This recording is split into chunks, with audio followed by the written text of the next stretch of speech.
নমস্কার। আজকে আমরা আলোচনা করব যে বিশেষ কোন কোন লক্ষণ দেখে বুঝবেন যে আপনি ঈশ্বরের অত্যন্ত প্রিয়।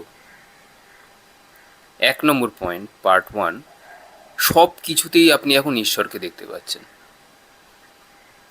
আপনি আপনার যে বাড়িটি রয়েছে, বাড়ির যে দেয়াল আছে, সেখানেও আপনি ঈশ্বরকে দেখছেন। আপনি আপনার নিজের শরীরের মধ্যেও ঈশ্বরকে দেখতে পাচ্ছেন।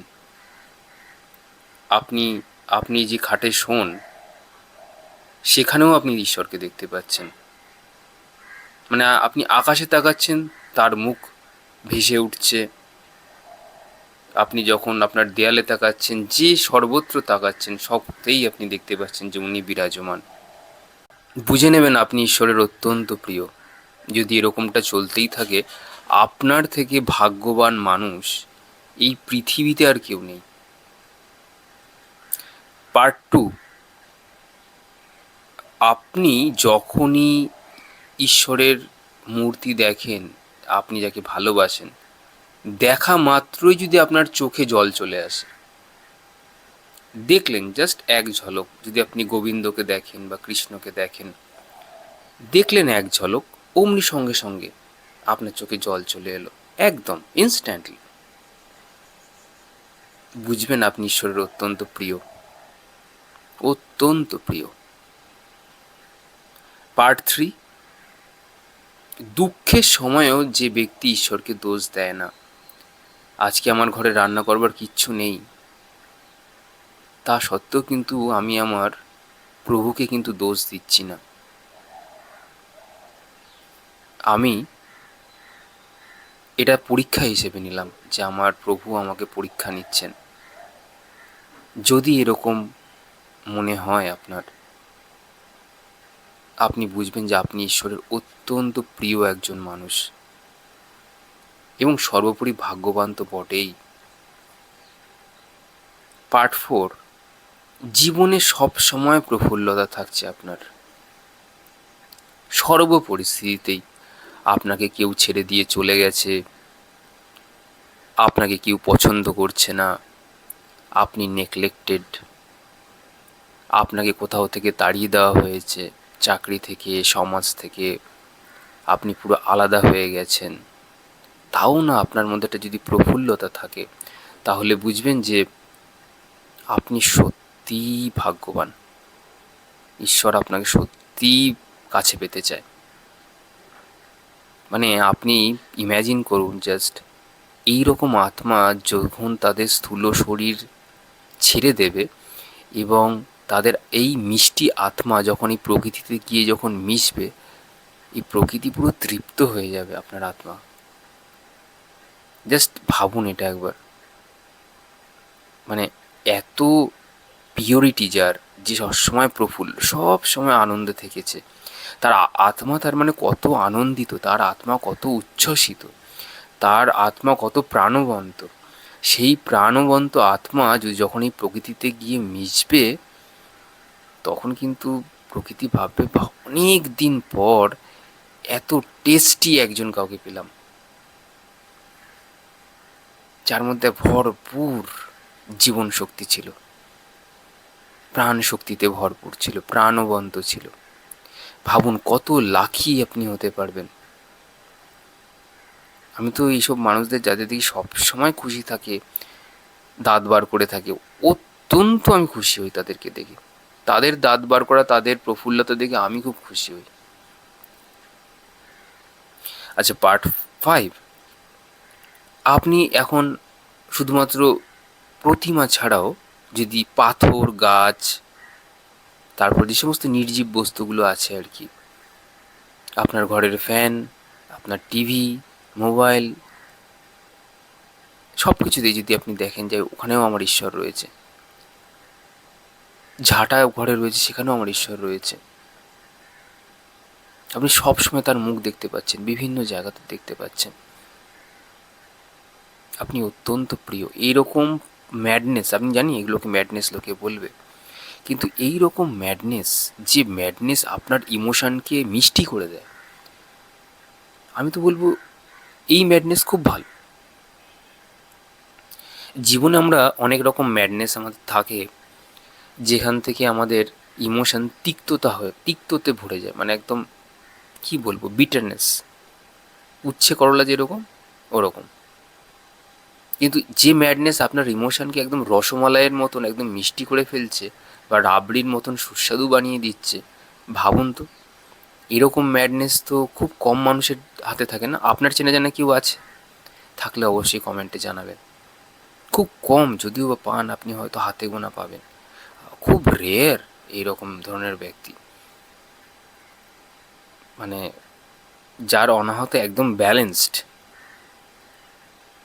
তারপর তো তাকে ছেড়ে দিতে হয়, তাকে বিষ দিতে, সেটা পরের কথা। কিন্তু এই অবস্থাটা তো খুব দারুণ একটা মানে সময়, এটা খুব এনজয়েবল, মানে এনজয় করা যায় খুব ভালোভাবে।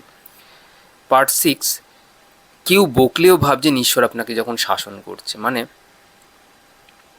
কেউ আপনাকে ধরুন কেউ খারাপ কথা বলছে বা বকাঝকা করছে, আপনি ভাবছেন, আপনি হাসছেন যে যে আমাকে শাসন করছেন উনি।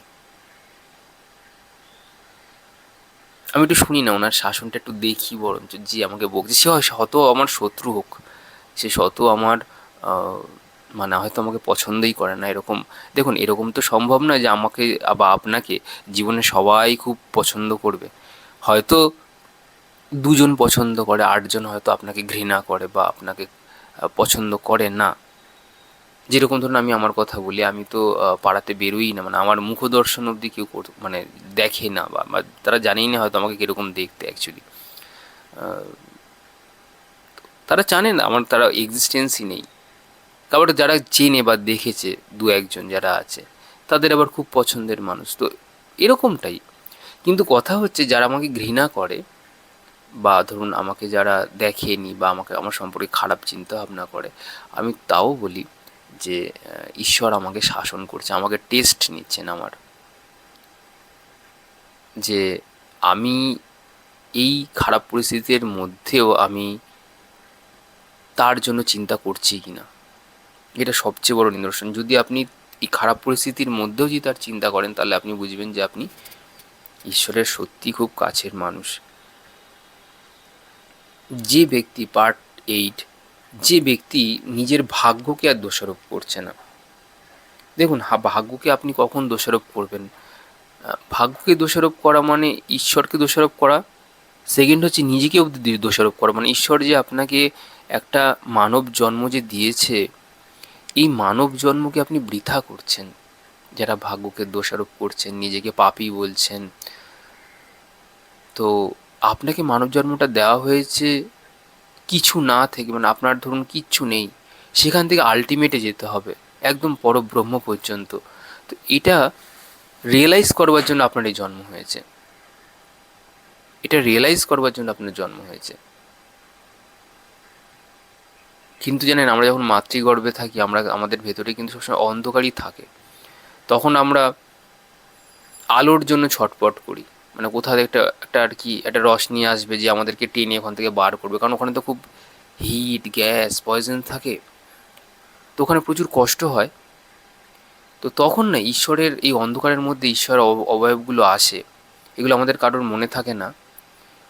তখন আমরা প্রমিস করি যে আমরা এবার বাইরে গিয়ে শুধুমাত্র ঈশ্বরের জন্য কাজ করব, আমাকে মুক্তির জন্য কাজ করতে হবে, আমাকে ঈশ্বরকে পেতে হবে। কিন্তু যখনই আমরা বাইরে বেরোই মাতৃগর্ভ থেকে, যত দিন যায় আস্তে আস্তে না আমরা হারিয়ে যাই এই ম্যাটেরিয়াল ওয়ার্ল্ডে, ভুলে যাই আমাদের দিয়ে রাখা কথাগুলো। তখনই আমাদের শুরু হয় এই বাটাম পড়া ঈশ্বরের, যে তুই ভুলে গেছিস আমার কথা, তুই প্রমিস করে এসেছিলি যে এসে তুই শুধু আমাকে ডাকবি, আমার চিন্তা করবি, কোথায় গেল তোমার সেই প্রতিজ্ঞা। এগুলো মনে করায়।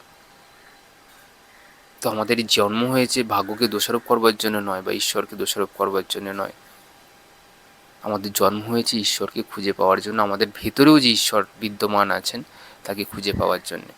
যদি আপনি এগুলো করেন, মানে আপনি জানেন যে আমাকে বেঁচে রয়েছি শুধুমাত্র ঈশ্বরের জন্য, আপনি নিজের ভাগ্যকে দোষারোপ করছেন না, আপনি অত্যন্ত একজন কাছের এবং প্রিয় মানুষের মধ্যে একজন ঈশ্বরের।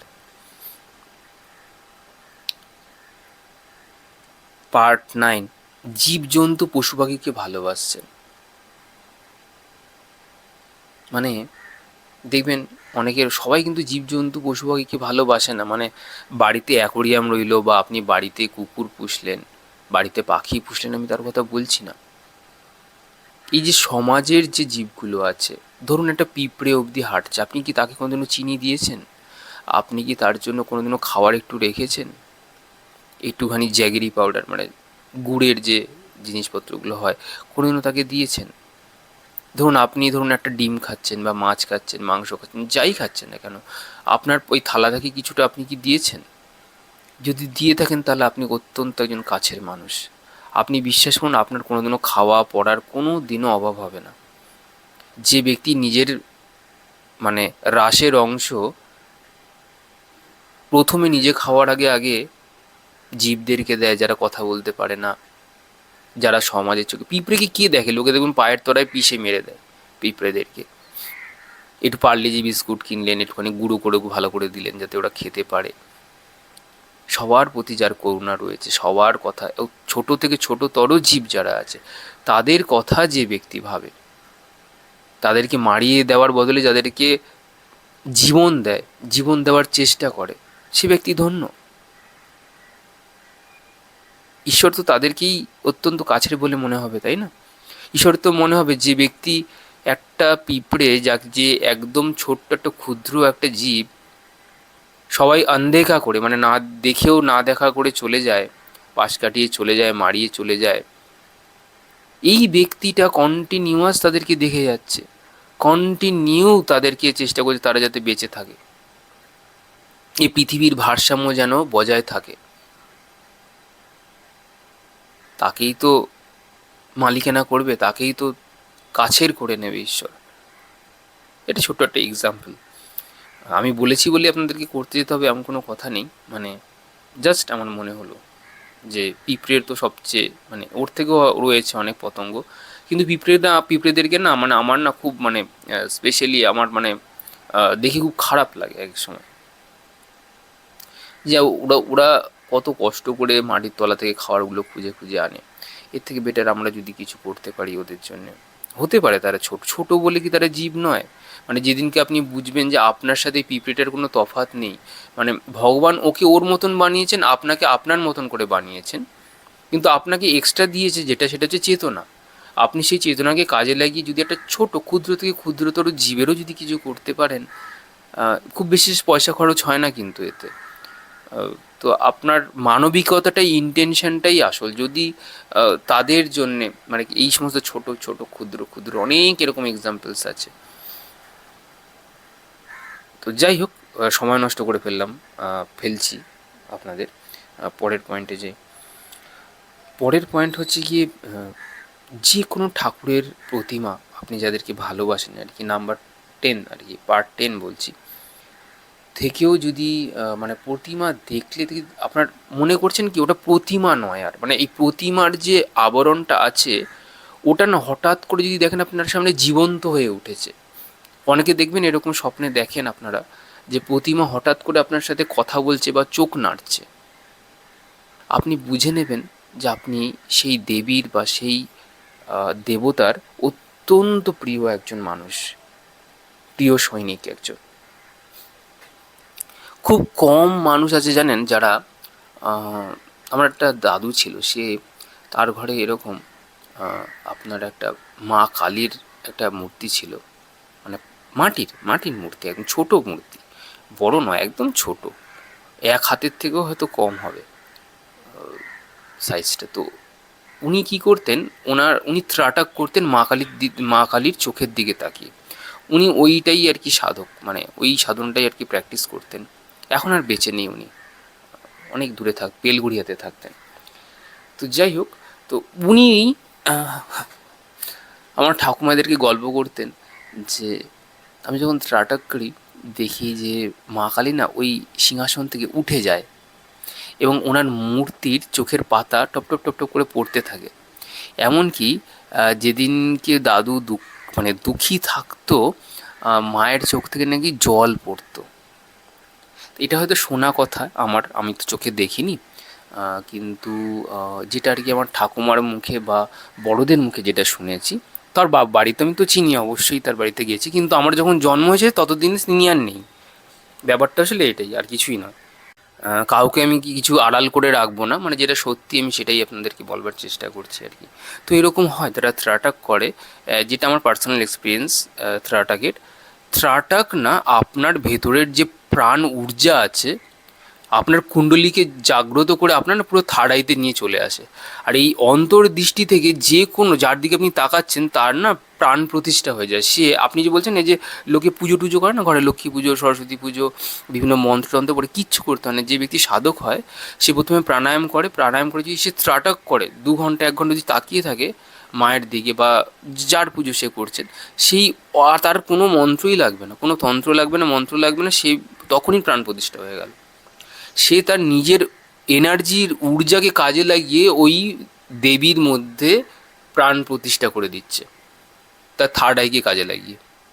ওই যে একবার আপনাদেরকে বলেছিলাম না, যে ব্যক্তির থার্ড আই 21 ইঞ্চি, মানে থার্ড আই আমাদের যে পিনিয়াল গ্ল্যান্ডটা আছে সেখান থেকে বাইরেও যদি আরও 21 ইঞ্চি 18 ইঞ্চি যদি কেউ অ্যাক্সেস করতে পারে, সেই ব্যক্তির মধ্যে বিশেষ ক্যালিবার থাকে যে কোনো মন্ত্রতন্ত্র ছাড়াই সে যে কোনো নির্জীব বস্তুর মধ্যে কিন্তু প্রাণ সঞ্চার করতে পারে।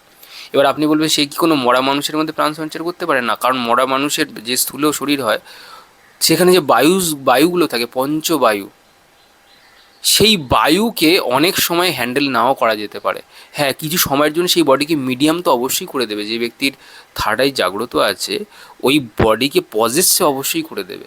শুধু তাই নয়, যে ব্যক্তির থার্ড আই জাগ্রত থাকে সেই ব্যক্তি নিজের বডিকেও ইভেন মিডিয়াম করতে পারে এবং অন্য এনার্জিকে ইনভোক করতে পারে নিজের শরীরের মধ্যে, পজিটিভ নেগেটিভ দুজনকেই। কিন্তু কথা হচ্ছে, যে ব্যক্তির থার্ড আই জাগ্রত, কোনো নেগেটিভ শক্তি সে ভয়েই আসবে না সেই ব্যক্তির কাছে সামনে, আসলে সে জ্বলে ছাই হয়ে যাবে। অনেকটা বেশি বলে ফেললাম আপনাকে সাধনার কথা। যাই হোক, পরের পয়েন্টে যাই। এইটা যে এরকম যদি হয়, যে আমার দাদু, মানে যে দাদুটার কথা এক্সাম্পলটা দিলাম, এরকমটাও হলে আপনি ভাববেন যে আপনি অত্যন্ত কাছের একজন মানুষ কিন্তু ঈশ্বরের। পার্ট 12, জীবনে যে ব্যক্তির কোনো কম্পিটিশান নেই, সে জীবনকে কোনো কম্পিটিশান হিসেবে দেখেই না, প্রতিযোগিতা হিসেবে দেখেই না। সেভাবে আমি ঈশ্বরের এখানে এসেছি, আমি জীবনকে আনন্দ করে, উপভোগ করে, এক্সপিরিয়েন্স করে, আমার যে ভুলগুলো আছে সেগুলো ঠিক করে আমার ঈশ্বরের কাছে আমার পুণ্য করা এবং পাপ করা যাই থাকুক না কেন তার চরণে নিবেদিত করে, কোনো দই মিষ্টি দিয়ে নৈবেদ্য দেবো না, আমার চোখের জল দিয়ে তাকে নিবেদন করে, আমার কিছু ভুল থাকলেও তার সাথে কথা বলবো, বলে তার সাথে তাকে আমি নিবেদন করে চলে যাব। এইরূপ ব্যক্তি ঈশ্বরের কাছে প্রিয়। পার্ট 13, যে ব্যক্তি পুজো করতে করতে ঈশ্বরের প্রতিমার সাথে সাথে কথা বলে।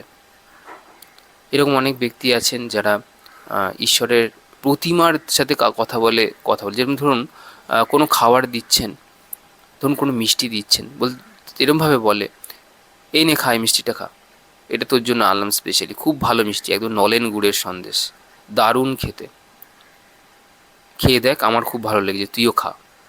এইভাবে যদি কেউ কথোপকথন করতে পারে, আমি মনে করি এই ব্যক্তির তো জীবনে কেউ কোনোদিনও ক্ষতি করতে পারবে না, জীবনে পারবে না। রামকৃষ্ণ বামাখ্যাপা সব এই একই প্রসেস, কোনো মন্ত্রতন্ত্রের দরকারই ছিল না, একদম মানুষের মতন ট্রিটমেন্ট করেছিল প্রতিমাগুলোকে। ভাবতে পারছেন কোথায় যাবেন আপনি? সামান্য এই জিনিসটুকু নিয়ে, এটা খা, এটা আমার পছন্দের জিনিস। আমরা ঠাকুরদেরকে কী দিই? নকুলদানা বাতাসা, আপনি খান নকুলদানা বাতাসা? নিজে তো বেশ ভালো করে পোলাও মন্ডা মিঠাই গিলছেন, সেখান থেকেও যদি ঠাকুরকে দেন, নিজে যা খান সেগুলো যদি তাকে দেন, উনি কত খুশি হবে, তৃপ্ত হবে যে আজকে আমার ছেলেটা বা আমার মেয়েটা যে রান্নাটা করেছে উনি, সে আমাকে সেটা দিয়ে গেছে খেতে, খুব ভালো হয়েছে খেতে। এরকম যদি হয় তাহলে বুঝবেন ঈশ্বর সত্যি অত্যন্ত আপনি একজন কাছের মানুষ তার। যদি এরকমটা আপনি করে থাকেন তো অনলি দেন। আমি এরকমও দেখেছি, আমার কিছু বন্ধু আছে যে নিজে মাছ রান্না করেছে, ঈশ্বরকে তাই দিয়েছে খেতে, মাছ দিয়েছে খেতে। ঠিকই বলছি আমি, আই রিপিট, মাছ দিয়েছে, ইলিশ মাছ করে দিয়েছে খেতে, নিজেও খেয়েছে, তাকেও দিয়েছে। খুব ভালো, খুব ভালো। যাই হোক, আজকে এত অবধি থাক। যারা অ্যাস্ট্রোলজিক্যাল গাইডেন্স বা কনসালটেশন নিতে চান তারা চ্যানেলে দেওয়া ডিসক্রিপশান নাম্বারে যোগাযোগ করতে পারেন। আজ আসি।